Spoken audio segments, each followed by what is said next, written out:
Olá, estamos começando mais um Ponto de Vista. Estamos sempre ao vivo aqui pela Santa Cecília TV, neste horário da 1h30 da tarde. Você sabe, nos acompanha sempre a tradição da discussão política, do debate aprofundado dos assuntos importantes aqui para a cidade, para a região metropolitana, como a educação, meio ambiente, saúde, o transporte público, a segurança, enfim, os temas do nosso dia a dia e o espaço sempre aberto para discutir também os temas, os assuntos de interesse nacional. Às vezes eu não sei se são de interesse ou de desinteresse nacional, né? Já disse que o presidente da República é um craque, né? Nessa coisa de criar aí esses factoides, né? De colocar em primeiro plano os assuntos que são secundários, enfim, que não têm a importância devida, né? Já que na economia não acontece nada, os números vão cada vez piores, né?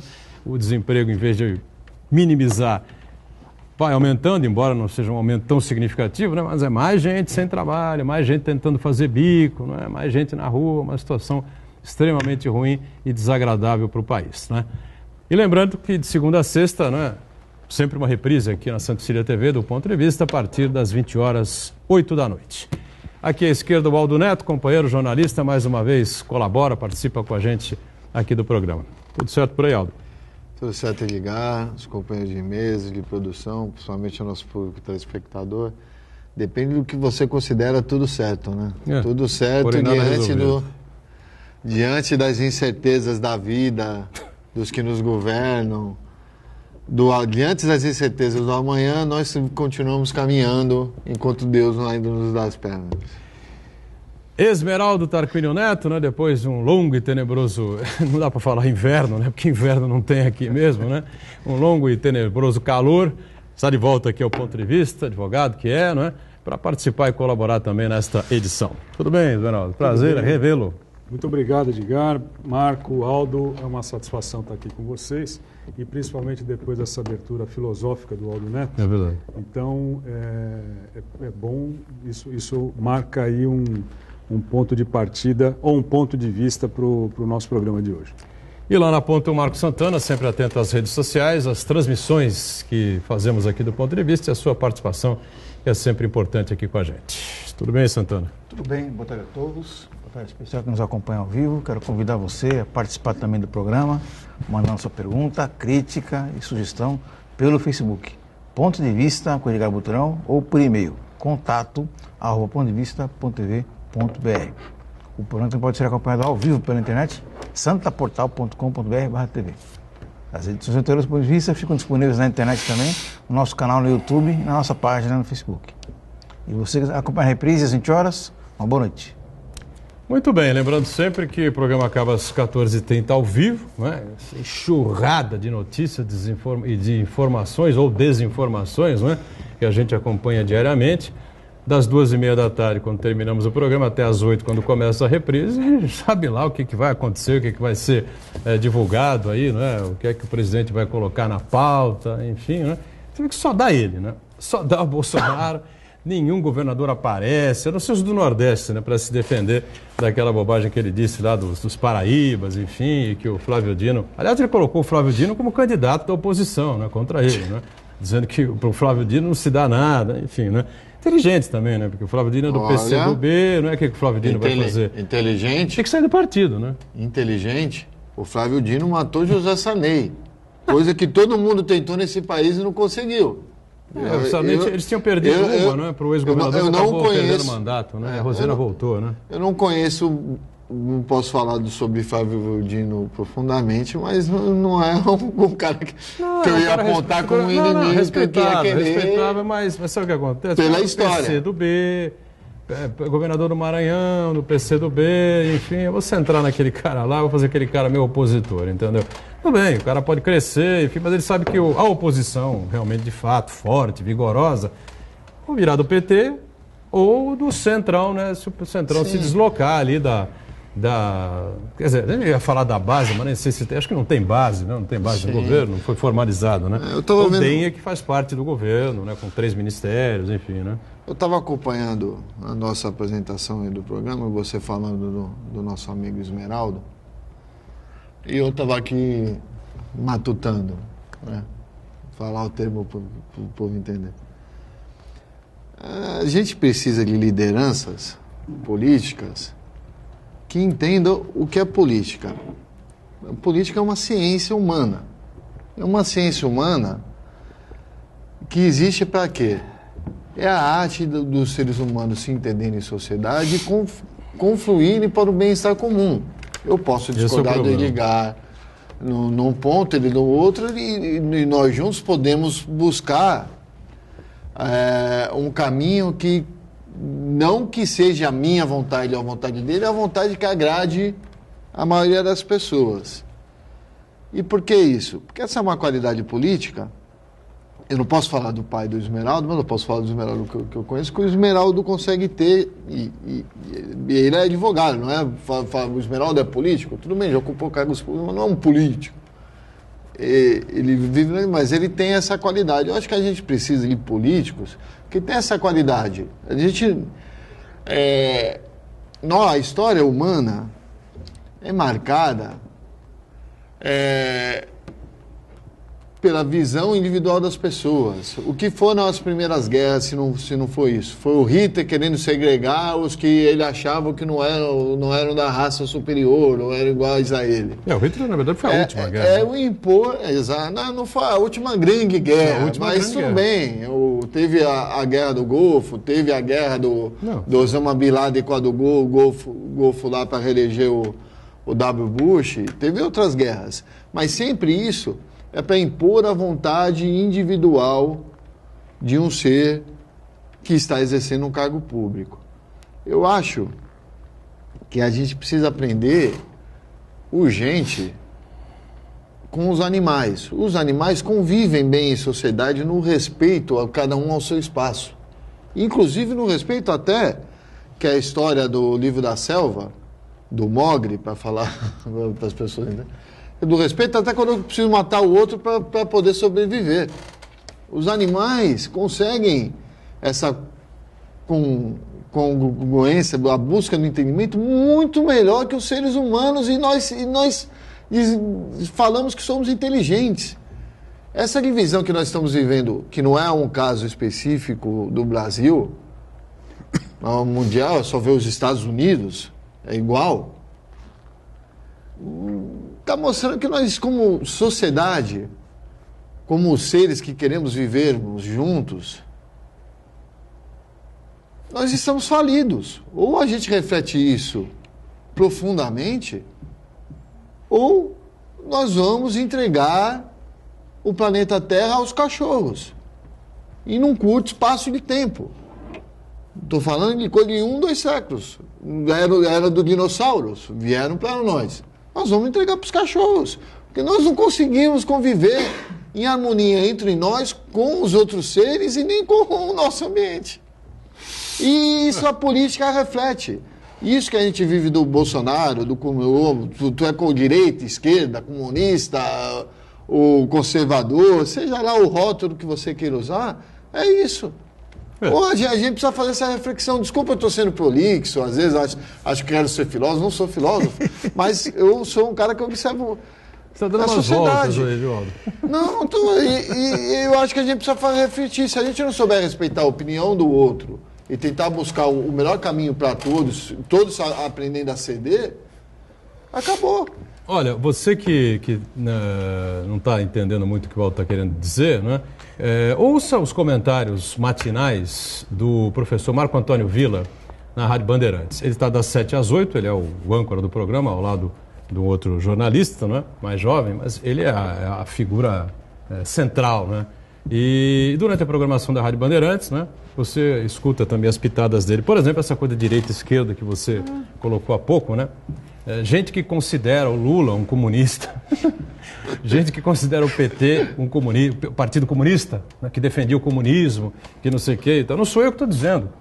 É o Villa, que talvez seja uma das figuras mais inteligentes, importantes da história, né, dos historiadores brasileiros, né? Um cara que deu aula 30 anos ou mais, né, na USP em São Carlos, né? E hoje está aposentado, enfim, trabalhando na mídia, né? foi absolutamente, estupidamente demitido da Jovem Pan para burrice, incompetência, né, do Tuta e do Tutinha, né? Agora ele faz sucesso na Rádio Bandeirantes. Então quebraram a cara, se deram mal. Agora, escute os comentários do Marco Antônio Villa. Quando ele explica o absurdo de comparar o PT com um regime comunista, um regime socialista. Sim, o PT jogou o jogo, o PT participou das regras do jogo, o PT endireitou em determinado momento para poder eleger o presidente da República, também endireitou, foi para o centro, enfim e tal. Quer dizer, são barbaridades aí que são colocadas, você discute com pessoas, quer levar a Venezuela e tal, não sei o quê. A Venezuela é resultado disso que o Aldo colocou há pouco. Uma figura ditatorial, né? Sim. E que não aceita o contraditório. O que eu acho que a gente precisa entender, para tentar resumir melhor, é que a política não pode ser confundida com o poder. As pessoas acham que a política é o poder. Então, eu venci a política, eu tenho o poder de fazer o que eu quiser. Não é assim. A política é a ciência que busca entendimento. Se você vencer o processo político, o processo é político, não é processo de poder. Se vencer, você tem que buscar o entendimento melhor da sociedade, respeitando inclusive a quem você venceu. E isso não acontece. Só uma pequena observação para quem ainda acha que o PT é comunista, essa coisa toda. Nunca antes na história desse país um governo beneficiou tanto a classe dominante quanto o governo do Lula e da Dilma. Sim. Né? O sistema financeiro nadou de braçadas, os capitalistas, os donos dos meios de produção, né, para utilizar uma linguagem marxista. Só para ser justo, dizem do Fernando Henrique Cardoso também, né? Eu vi o comentário do Villa agora essa semana. Piada! Só um estúpido pode dizer que o Fernando Henrique Cardoso fez um governo de esquerda. Meu Deus do céu! Teses históricas dos comunistas, dos esquerdistas brasileiros não foram abraçadas pelo governo petista, como, por exemplo, impostos das grandes fortunas, né? Uma reforma agrária de fato. Nada disso foi feito, né? Foi respeitado. A propriedade privada, tudo, pelo amor de Deus. O outro exemplo que é muito interessante é que o período onde mais se vendeu iates, jatinhos, helicópteros na história do Brasil foi durante o governo do PT. Só antes do Esmeraldo, vou fazer um reconhecimento aqui. O único político que eu vi recente nesse país que soube fazer política, exercer o comando do país, buscando o entendimento com todos, eu vou falar um nome, nem eleito foi, se chama Itamar Franco. Todos os outros isso não aconteceu. O Itamar Franco derrubar o Collor também, né? O Itamar Franco conseguiu governar com todos, sem exceção. E o PT, vergonhosamente, não aceitou fazer parte do governo, né?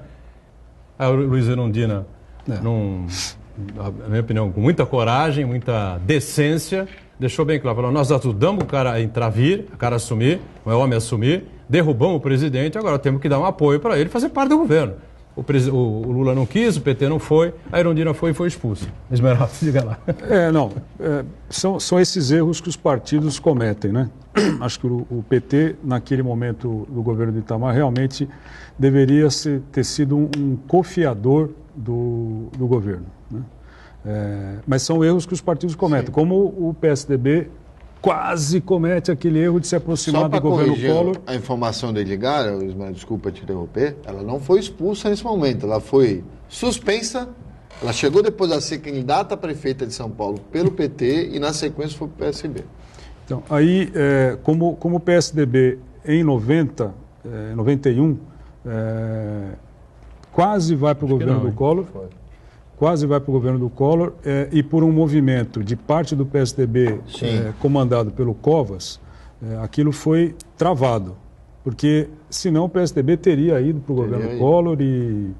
O Fernando Henrique desmente, né, conta uma outra história, enfim.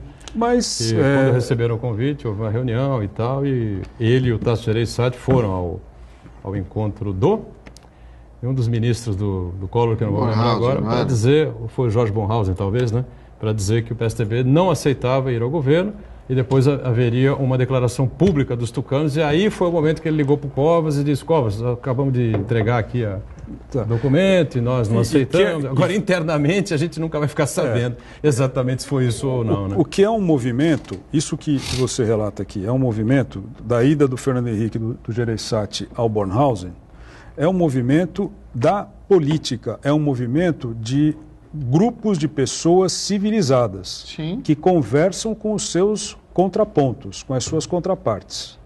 Aqui, no momento atual em que o Brasil vive, e isso tende a piorar, não se conversa com ninguém. Então, outro dia eu vi a live do Paraíba, que teve na semana passada, o Bolsonaro reúne lá aquela moça que faz a linguagem de Libras, né, a versão para a linguagem de Libras, ao lado dele o ministro dos Transportes, e eu não sei, ele de vez em quando tem uns espasmos, né, ele... Eu acho muito estranho aquilo, é uma coisa assim, são espasmos, talvez ele pudesse consultar aí algum especialista na área de neurocirurgia, neuroclínica, para ver o que é isso, porque parecem espasmos. Mas o fato é que quando ele tira sarro, porque aquilo ali, o que ele fez naquela live, só corrobora o que ele vem fazendo fora. Ele faz referência ao ministro e pergunta para o ministro que tem uma cara de indígena, né? Ele tem traços indígenas, o ministro dos Transportes, e ele pergunta para o ministro dos Transportes: ei, você é nordestino? Aí ele falou assim: não, tenho parentes no Piauí, não sei o que e tal. Ah, então você é cabeça chata, né? Cabeça chata, sua cabeça já indica, né?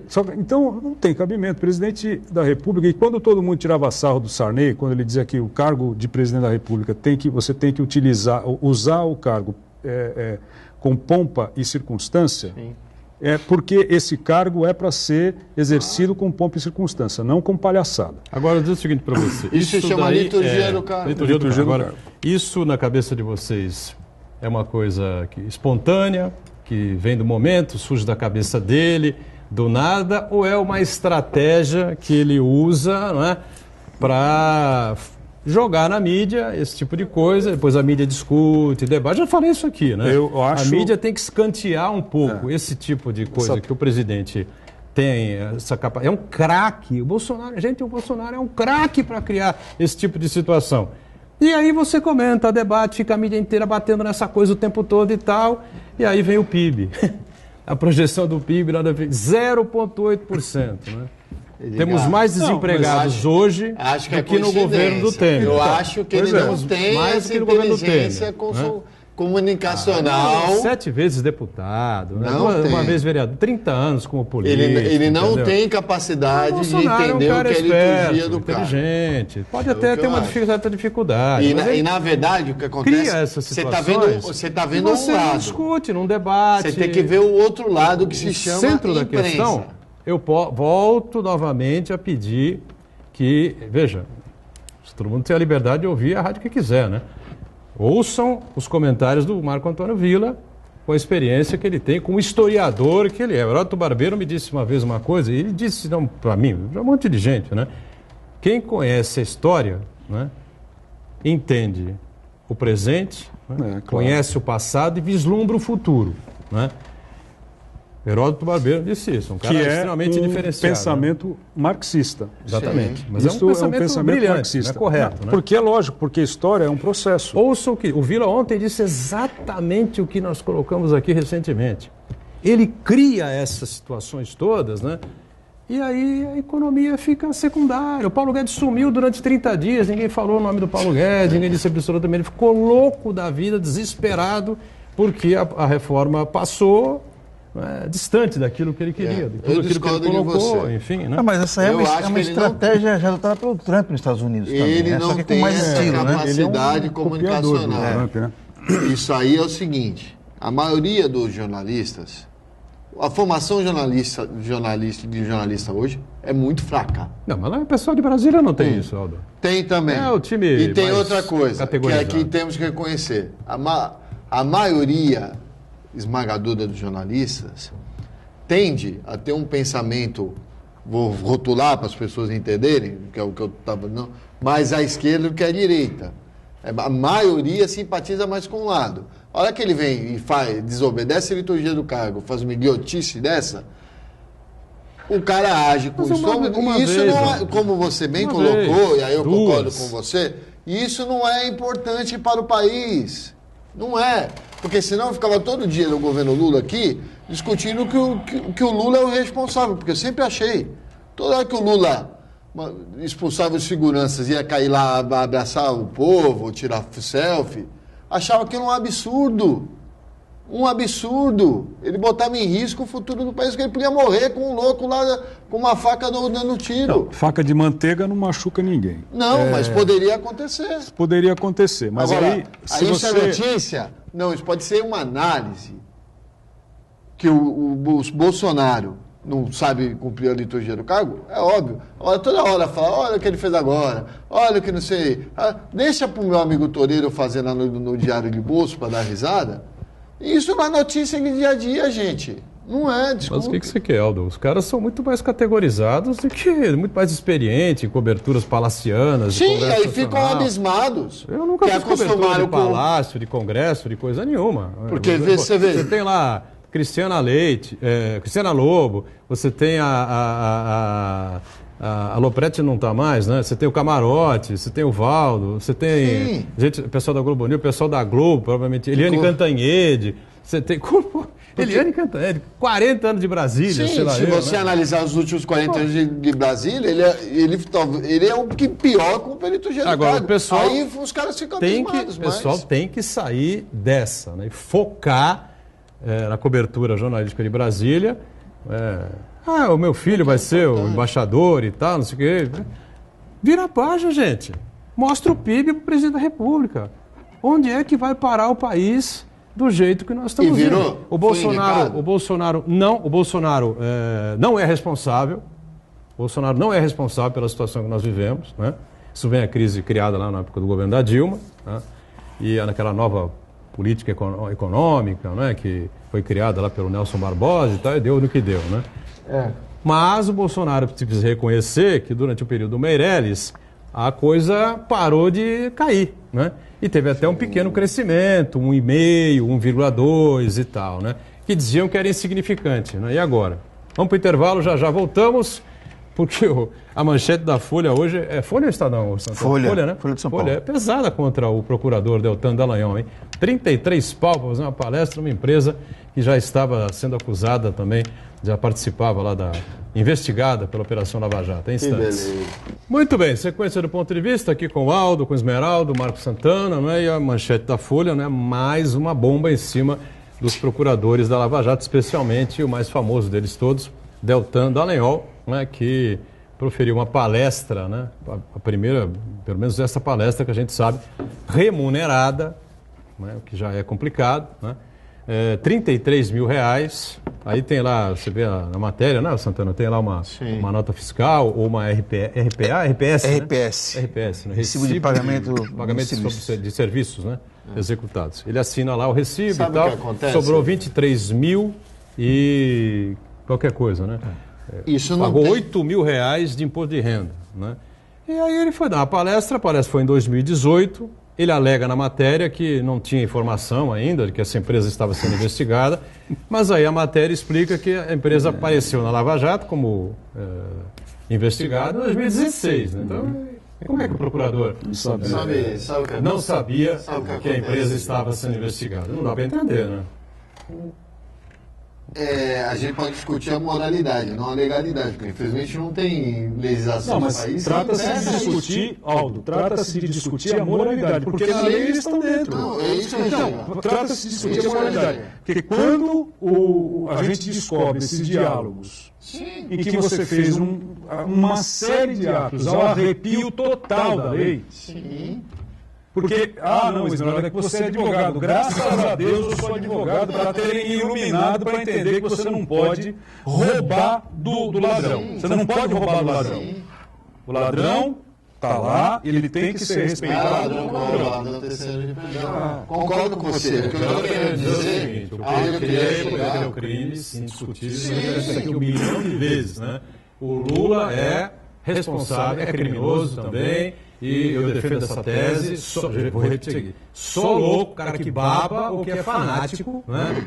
vai montar a igreja lulista, rezar na igreja lulista e tal, que vem dizer que a casa, que o apartamento do Guarujá não era dele, não era para a família dele e tal, e que ele não era. Mas ele as reformas do sítio de Atibaia, eu vi uma declaração da que o sítio de Atibaia, as reformas feitas no sítio de Atibaia não eram para a família dele. Isso é uma brincadeira, né, gente? Agora, o que o Esmeraldo diz é isso, né? Sim. A lei não permite que o juízo, que a justiça roube o ladrão.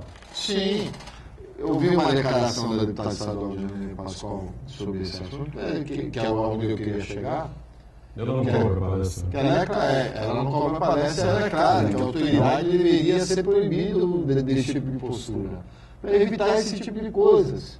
Esse tipo. Porque já se viu o cara que está no procurador fazer palestra, fazer tudo bem, cobrar palestra para isso é um absurdo. E o pior da história inteira, que é o que eu quero entrar no mérito, que é a notícia mais bombástica da semana, que a gente precisa refletir, que eu espero que o nosso ministro da Justiça esteja nos assistindo. Aldo, antes de você entrar nesse assunto aí, eu queria fazer uma observação com relação ao doutor Dallagnol, que o fato em si já é escandaloso, né? Ele receber 30 mil reais para dar uma palestra numa empresa investigada na Lava Jato. Mas eu li a matéria inteira na Folha de São Paulo, no Terceiro Brasil, o quadro é muito mais grave que isso daí. Porque o doutor Dallagnol, ele deu a palestra lá no Costão do Santinho, que é um resort de 6 estrelas lá em Santa Catarina, com as despesas pagas, tudo.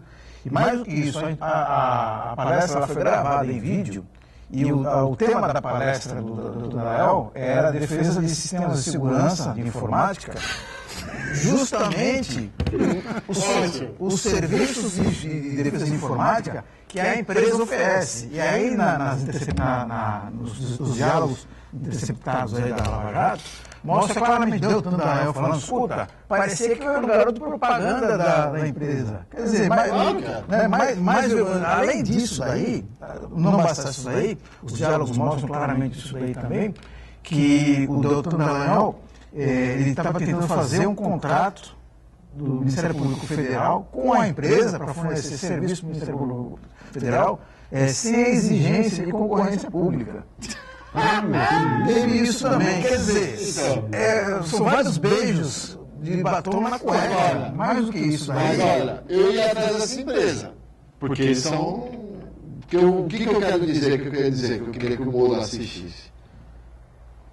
Pelo que eu li em matéria, e pelo que eu entendo do assunto, que eu entendo um pouquinho, que é de segurança digital, gente, eu estou preocupado com o nosso país.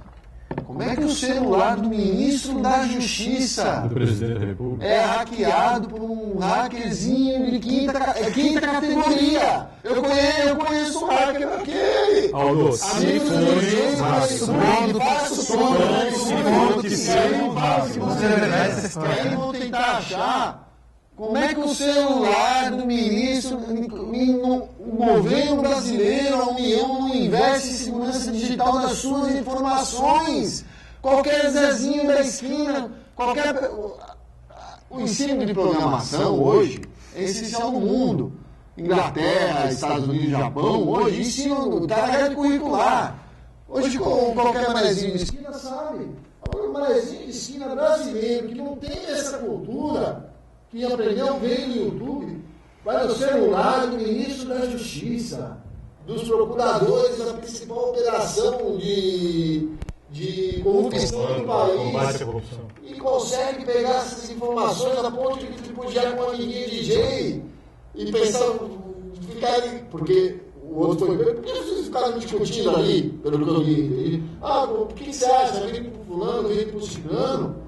Peraí, gente, isso é um grave dessa história, é muito mais grave do que o cara que está querendo, o fato de ele querer vender. O grave é como é que esse cara, que não tem tecnologia, não tem conhecimento, não tem estudo, ele sozinho, invadiu o celular do ministro da Justiça e dos procuradores da Lava Jato. Aldo, O que ele faz? Imagina o que ele faz com o celular do Bolsonaro.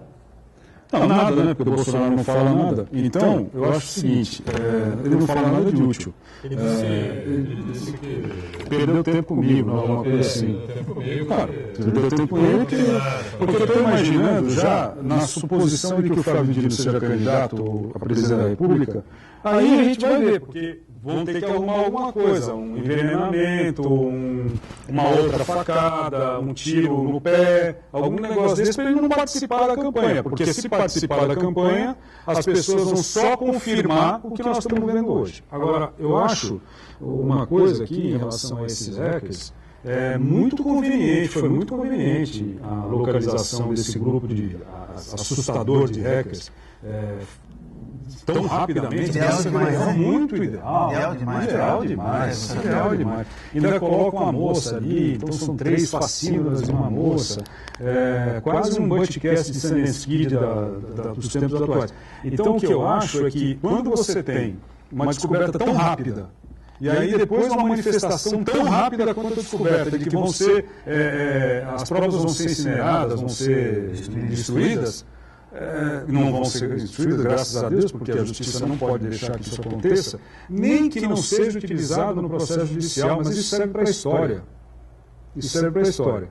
E alguém fez uma observação dizendo o seguinte, eu não consigo compreender como é que pode os hackers terem feito isso sem que a polícia tenha feito a investigação sem ter os telefones das outras partes. Porque eles não recolheram o telefone do Dallagnol, do Moro e das outras pessoas que estão envolvidas nesse advogado. Mas porque aqui alguém deu e que as mulheres desse pessoal também, né? O casal que surgiu 203 mil reais, alguns mil e pouco, outros mas aí eles movimentaram quase mais de 300 mil reais, não foi? Que veja, eu não estou achando absurdo isso ter acontecido, como também não acho absurdo podem ter achado. Eu acho porque é o seguinte, a relação do Moro com os Estados Unidos é tão grande, e ele não vai para os Estados Unidos para a Disney. Porque Pateta ele já tem uma a 500 metros dele. Então ele não precisa ir para a Disney. Então ele tem um parque de diversões na esplanada dos ministérios. Então não precisa. Não, agora não. No Palácio da Alvorada. Eu até acho que tem ministros que têm alguma competência. Não, eu não sei. O que eu tenho os ministros, eu queria só fazer uma observação a respeito do que a gente estava falando antes, porque essas coisas que o Bolsonaro fala, esse negócio tem que. Agora, a última dele agora não precisa ter aula prática para dirigir, e ele acha que nem precisava de exame. Para você dirigir. Isso aí você trouxe como novidade, eu não tinha lido. Saiu no Estadão agora na hora do almoço, dando conta de que o relato dele eu aprendi a dirigir um carro com 10 anos de idade. Quer dizer, o pai já é responsável. O filho é reflexo daquele pai ali. Então, mas tudo bem, cada família tem a sua sentença, né? Mas o fato é que o Bolsonaro, junto com aquela ministra Damares, tem mais alguém que alguns ministros, o menos espantoso, assim, menos... Seu meio ambiente. A educação realmente... Isso, no meu modo de ver, é uma tática diversionista do governo para indo ao encontro do que o Edgar falou, para você distanciar a atenção, diversionar a atenção da opinião pública para temas que não são importantes. Porque eu me lembro muito bem que quando tiraram a Dilma do governo, quando deram o golpe, porque aquilo foi um golpe institucional, tanto ela certa ou tanto ela errada, tanto o acusador certo ou errado, aquilo foi um golpe, o jeito que aconteceu foi uma coisa não amoldada ao regime democrático, o que se falava era... Está previsto no regime impeachment, sim, mas não o motivo do impeachment, né, cara? Tudo bem. Deu a pedalada com todos os atirados. Exatamente. Então, mas aí é um negócio da política também, é a vontade de um grupo maior. Eu não posso negar que fiquei extremamente satisfeito com a saída da Dilma do poder. Então, mas você tinha... Eu posso também bater aqui o que falei várias e várias vezes, o Aldo testemunha, no programa anterior que nós tínhamos na casa, que o Michel Temer tinha que descer a rampa junto com ela. o Temer como presidente da República seria um desastre, porque mais dia menos dia as coisas iam aparecer. E aí apareceram. Até o momento em que a economia estava se equilibrando um pouquinho mais e tal, né, pela atuação da equipe do Henrique Meirelles, e aí surgiu lá o Joesley Batista e botou o Temer no seu devido lugar. E aí foi um ano e meio de desgoverno. Então, porque aí a expectativa que se criou em torno da saída da Dilma foi de que no dia seguinte da saída dela tudo ia melhorar.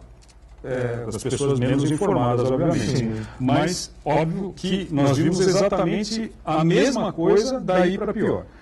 Agora, eu queria fazer um comentário que é o seguinte. Realmente eu não concordo muito, eu acho que a saída da Dilma, a posse do Temer e a chegada do Meirelles no Ministério da Fazenda, né, deu um equilíbrio um pouco melhor a situação. A Dilma continuando na presidência. Eu acho que nós estaremos numa situação até pior do que eu não estou falando o contrário pela continuidade. Estou dizendo que a expectativa que se criou desde o período que teríamos uma reforma trabalhista. Então, aí o que eu queria comentar é o seguinte, que um amigo meu na semana passada falou uma frase para mim, que me chamou a atenção. Ele falou assim, não, porque nós estamos numa monarquia. O Bolsonaro é um monarca, ele tem lá os 3 filhos que são os príncipes, e tem lá os príncipes dele lá, que são o Paulo Guedes, o Moro, essas coisas assim. E tem os não tão príncipes que são a Damares, esse Weintraub, essa turma da... Seriam os bobos da corte. São os bobos da corte, exatamente. Aí eu falei para ele, comentei com ele o seguinte, falei, olha, eu entendo a figura que você quer trazer para mim aqui na conversa. Só que tem um detalhe. Ele pode ser um monarca se o regime fosse de monarquia. Não sendo monarquia, o monarca é ditador. Sim. E é isso o que nós precisamos ficar muito atentos, enquanto for possível falar. Porque em algum momento nós podemos chegar de novo ao absurdo de não podermos mais falar o que a gente está falando aqui. Porque o que o Vila enfrentou na Jovem Pan, quando foi antes de ser demitido, né? A Délis Ortiz foi deslocada também para Buenos Aires por pressão do governo Lula. Né? De volta. Exato. Naquele momento você está caminhando porque eu estava dizendo. O nosso regime é democrático. Na reeleição da Dilma foi pedida a cabeça do William Bonner. Até que regionalmente aqui na comunicação regional isso já aconteceu. Não, porque acontece porque quem se acha dono do poder acha que pode fazer, pedir qualquer coisa. Só que não é. Você não é uma monarquia e nem um império. Exatamente. Há imperadores não reconhecidos que tentam fazer esse tipo de coisa. É uma presidência. Os hackers aí, evidentemente, vai dar o que falar, enfim, né? Há uma predisposição do Sérgio Moro de expulsar do Brasil o jornalista Glenn Greenwald, né? Do Intercept. Não adianta nada, né? Porque ele vai para outro lugar e vai continuar. Né? Que foi o que ele fez. Ele teve acesso à informação, pouco importa se ele pagou por ela ou não, para mim, sem dúvida. Eu vou deixar aqui uma fala do ministro do TRF, juiz, né? Desembargador TRF4, ele fala agora o nome, né? Diz que por muito menos que isso que está sendo revelado em relação ao Sérgio Moro e aos procuradores da Lava Jato, né, o Otávio Dallagnol principalmente, o presidente do país aqui da América Latina teria se entregado o cargo, enfim, né? Nos países mais civilizados, evidentemente que essas coisas não acontecem, né? Elas não chegam nem a acontecer, se acontecem, terminam rapidamente. Isso acho que acontece algumas coisas assim. O problema é que se foi divulgado, né? Se a coisa vier a público, o cara sai. Posso dar um exemplo de um país civilizado, até para os bolsonaristas disso? Estados Unidos. Teve um enorme processo lá, porque a Hillary Clinton, então secretária de Estado, descumpriu a lei e usou o e-mail próprio dela para fazer conversas de governo, o que lá é proibido.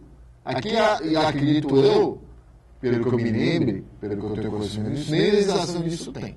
Outra sandice aqui, o Bolsonaro diz que espera não criar rusga com os Estados Unidos no caso dos navios iranianos. O que nós temos a ver com a questão que envolve o Irã, essa disputa, né, e essa... a mesma coisa que eles fizeram com Cuba, né? Em relação a essas sanções, enfim, colocadas dos Estados Unidos em relação ao Irã. O que o Brasil tem a ver? O que os produtores de milho brasileiro exportando para o Irã, né, que estão querendo receber de volta aquilo que eles investiram, né? Porque, é óbvio isso, meu Deus do céu. Você acha que o Paulo Guedes não chega para o Bolsonaro e fala, se ficar preso no navio aí e tal, quem vai vender para o Irã são eles. São os americanos. Exato. Então, gente, isso tudo o Bolsonaro é um craque desse tipo de coisa. O que a gente precisa chegar, entender e tentar descobrir, né, realmente quais são os objetivos dele. Vamos pro break e voltamos já. Muito bem, agora sim, né? Muito bem duas vezes, né? Bom, a gente tem aqui uma informação interessante que a Baixada Santista fechou aqui o mês de junho, mês 6, né, deste ano, com um saldo positivo no número de empregos. Empregos que a gente cita aqui, emprego com carteira assinada, né? Que hoje já é o site do site da Tribuna aqui, dando essa informação, né? Então, qual é a fonte? Aí, segundo especialistas, 219 vagas criadas não representa, evidentemente, o ideal aqui para a região metropolitana, né? O Cubatão teve o melhor saldo aqui da região, no CAGED, o Cadastro Geral de Empregados e Desempregados.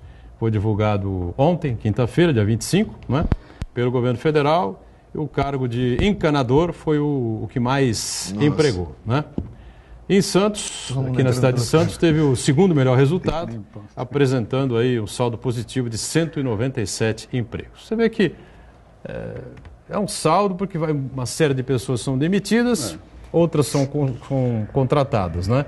E aí sobra um saldo, 200 empregos aqui, 150 empregos ali e tal. É notícia. Sim. É emprego de encanador. Não é aquilo que a gente espera, né?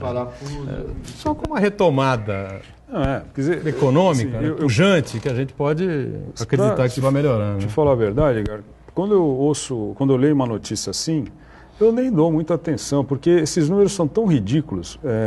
Não é ridículo para quem consegue recuperar o emprego. Né? Esse pessoal, obviamente, tem que ser valorizada, porque de alguma forma mostrou capacidade e capacitação para isso. Mas é querer fazer o jogo do contente. Você dar uma informação como essa, na medida em que você tem 200 e poucos, né, que você falou, 190. Tá? O que representa isso? Ninguém sabe o que representa isso. Então, é uma bobagem. Né? Eu acho que é uma bobagem. Pelo menos é uma notícia, não é alvissareira, né? Mas é uma notícia positiva, né? Foram mais pessoas contratadas, mais pessoas empregadas do que gente demitida no mês de junho aqui na Baixada Santista. Né? Um junho azul. Né? Sabe o que eu observo disso? Para traduzir o que o Esmeraldo diz, fazer um comparativo, esses números me lembram muito os números da segurança pública. Claro. Olha, não, diminuiu não sei o quê, o teu sentimento é esse? Não. O número é frio, e não faz análise complexa da coisa. Né? Esse é o ponto.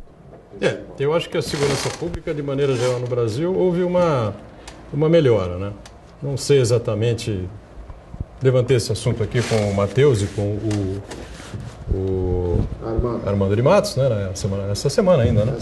E o Matheus acha que a criminalidade continua em alta no Brasil, também concordo, lógico, estamos muito longe, mas me parece, né? Com todos os efeitos, com todos os problemas do governo Bolsonaro aí, de alguma maneira arrefeceu um pouco essa guerra entre facções, arrefeceu um pouco esses assassinatos em série aí pelo Brasil e tal. Foi muito bom, e a melhor fala foi a do Matheus, nosso membro aí do Conselho Penitenciário, advogado competente, reconhecendo que, graças a Deus, a gente tem um partido do crime para organizar o crime no estado de São Paulo. Porque senão a gente ia ser o Rio de Janeiro. E ele tem razão, imagina isso. Agora, Aldo, Imagina que sociedade a gente vive. Aldo Edgar, com relação a essas estatísticas oficiais aí que medem o nível de emprego, eu acho que cada vez mais elas vão deixar de refletir a realidade em relação ao mercado de trabalho. Primeiro, com a reforma trabalhista, que está empurrando cada vez mais o trabalhador para a informalidade, né? Para o bico, para o emprego precário. Agora, essa reforma da Previdência, que também vai causar um grande impacto, as pessoas vão preferir fechar um outro tipo de contrato, mesmo que seja no fio do bigode, no boca a boca, percebendo de que nunca vão se aposentar, vão ter que contribuir durante 40 anos, ter que contribuir até os 65 anos, então as pessoas vão optar por fazer o seu pé de meia, fazer a sua previdência particular, não digo nem a previdência privada do Bradesco, do banco, mas fazer uma aplicação financeira, colocar o dinheiro no colchão, alguma coisa que o valha. Eu acho que cada vez mais o que vai medir o nível de emprego, o nível de trabalho, na verdade, vai ser a atividade econômica e vai ser mais fácil acreditar na movimentação das indústrias de papelão do que nas indústrias oficiais. Por que indústria de papelão? Porque são indústrias de papelão que fabricam as embalagens de mercadorias. Então, toda vez que a indústria de papelão aumenta a sua produção, significa que outras empresas produtoras de vários artigos estão comprando mais papelão, mais embalagem para poder vender os seus produtos. Então isso aí eu acho que vai ser o grande termômetro da economia nacional. A doutora Thelma Rodrigues, né, nossa mamãe jovem não, mamãe fresca, vamos dizer assim, ainda com os filhinhos há 6 meses de vida, né, e participava sempre com a gente aqui. A Thelma discordava sempre das comparações que faziam entre o Canadá, os Estados Unidos, com o Brasil, né? Mas ela dizia, o professor fala de contrato, os Estados Unidos realmente não tem a lei trabalhista como aqui e tal, não sei o quê. É lá é contrato. Só que é o seguinte, se o cara descumprir o contrato, ele tem que pagar a multa para o trabalhador e vice-versa. Acabou, não tem acordo. O cara denuncia, vai para a justiça, denuncia e rapidamente o cara é acionado na justiça e tem que pagar a multa para o sujeito, o trabalhador. Porque se não pagar, enrolar, não sei o quê, é preso. Dá cana, né? Então tudo bem, eu acho que vai ser página virada mesmo, né? Essas proteções aí trabalhistas que a gente tem no Brasil desde a época do Getúlio Vargas, que criou aí a CLT, entende? Eu acho que é um momento que a gente devagarinho vai superando mesmo, enfim. Precisa ter a seriedade, a justiça precisa funcionar, seja trabalhista, ou seja, não sei, civil seria, não sei, que pode... Civil, né? Discutir os contratos, civil, enfim, né, Esmeralda? E aí, o cara é funcionário, assina um contrato, 12 meses vale o contrato, 1 ano. Se o cara for demitido e não tiver uma justificativa correta, ele tem que pagar a multa para o cidadão para demitir o cara. Claro. Né? Se o sujeito for ferido, se machucar, né, seriamente, tem que cobrir trabalho, o hospital do sujeito. Tudo isso é previsto, enfim, nessas relações de relações de trabalho que existem nos Estados Unidos, sem, evidentemente, as proteções que nós temos aqui. Agora, a justiça tem que funcionar, né, para os dois lados, claro. Se o cara der um desfalque na loja do cidadão, né, na empresa do cidadão, claro, ele vai ser demitido e ainda vai pagar a multa por alguma coisa, ele vai ser. Exato. As coisas funcionam mais rapidamente, mas não dá para ficar comparando. Sim, mas o que eu acho é o seguinte, a mesma, você pode estabelecer um paralelo aí, uma similaridade com aquela teoria das cotas, que eu sou totalmente a favor, cotas raciais, né, para concurso público, universidade e tal. Eu sei que eu não sou unanimidade aqui na mesa, mas de qualquer forma eu sou totalmente a favor. Porque o problema está, Edgar, na transição. Você tem cotas um sistema... O que, universitárias? Não, digo no caso da CLT, dos direitos trabalhistas. O problema está na transição. Você precisa transicionar com harmonia entre o sistema seletista e esse novo formato que começou a ser imposto a partir do ano passado. Ano retrasado, ano passado. Por quê? Porque o fato é que se alguém for ficar na chuva, não será o empresário. Se alguém for ficar na chuva, será o trabalhador. Porque os direitos dele, que já não existirão a partir do momento em que ele deixa de ser seletista e passa a ser com aquela história do trabalho intermitente, por exemplo. Quer dizer, são coisas que você precisa de um período de adaptação. Se você não adapta, quem vai ficar na chuva não será o empresário.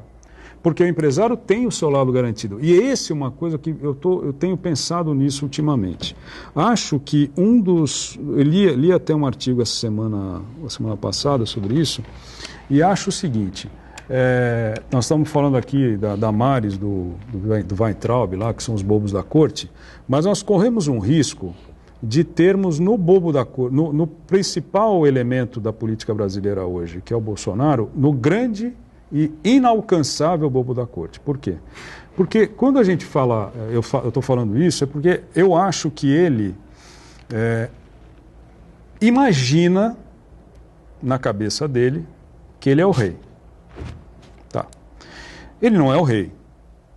Ele pode vir a ser um ditador, mas ele não é o rei. O fato é que a quem serve o Bolsonaro?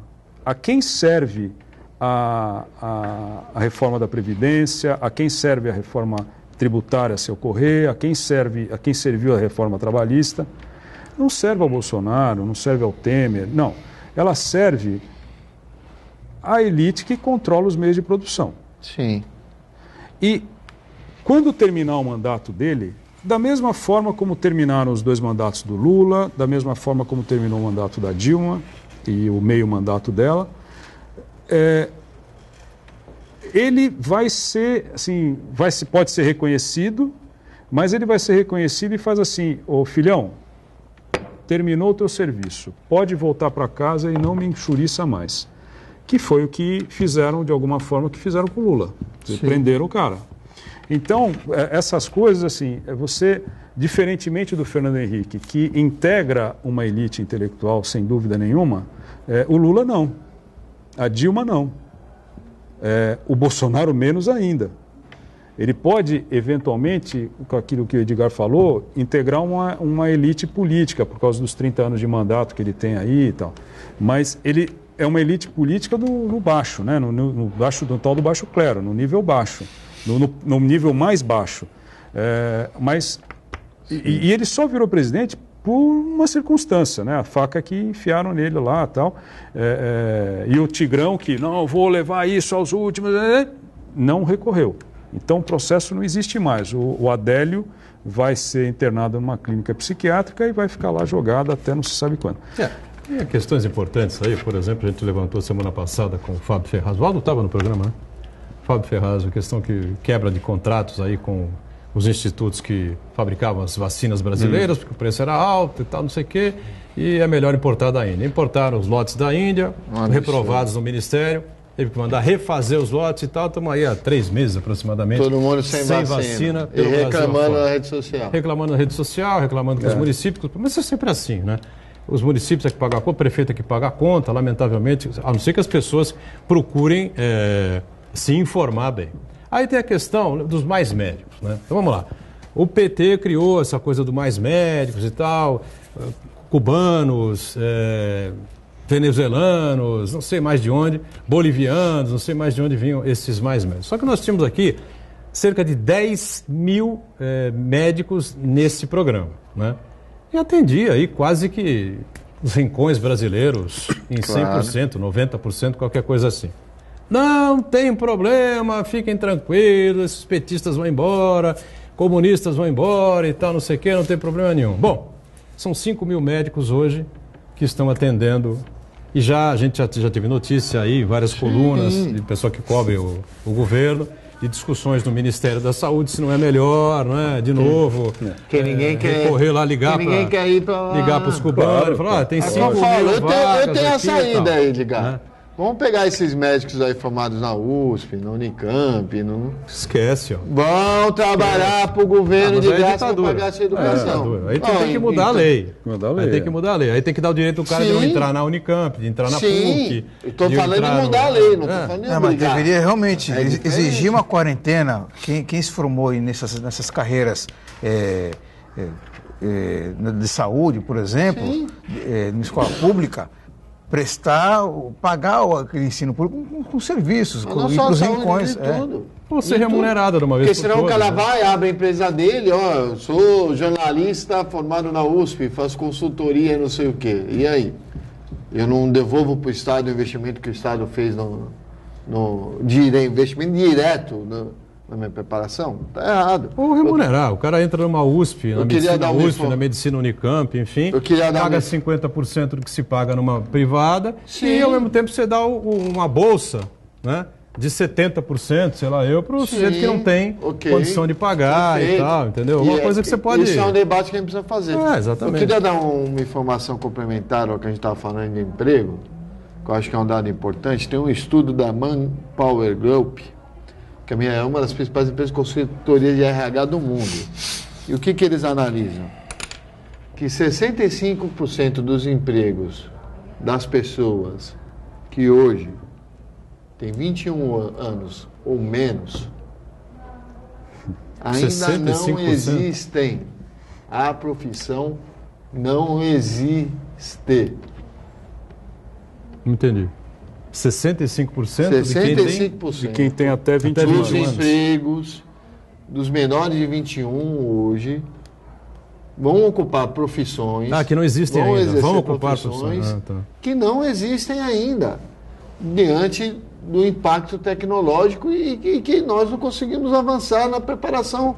A sociedade, a educação, a cultura, a sociedade não avança no mesmo ritmo que a tecnologia acaba entrando e aí mata profissões como cobrador. Na minha geração viveu cobrador no ônibus. A de hoje nem imagino que isso aconteça. Enfim. Muito bem. Obrigado, Aldo Neto, pela presença, sempre importante aqui conosco. Esmeraldo também. Volte mais vezes, menos intervalo, tá bom, Esmeraldo? Obrigado por estar conosco também. Santana diariamente com a gente. Ponto de vista, você sabe, é ao vivo, 1h30 da tarde. A reprise você confere sempre aqui pela Santa Cecília TV às 8 da noite. Valeu, gente. Obrigado.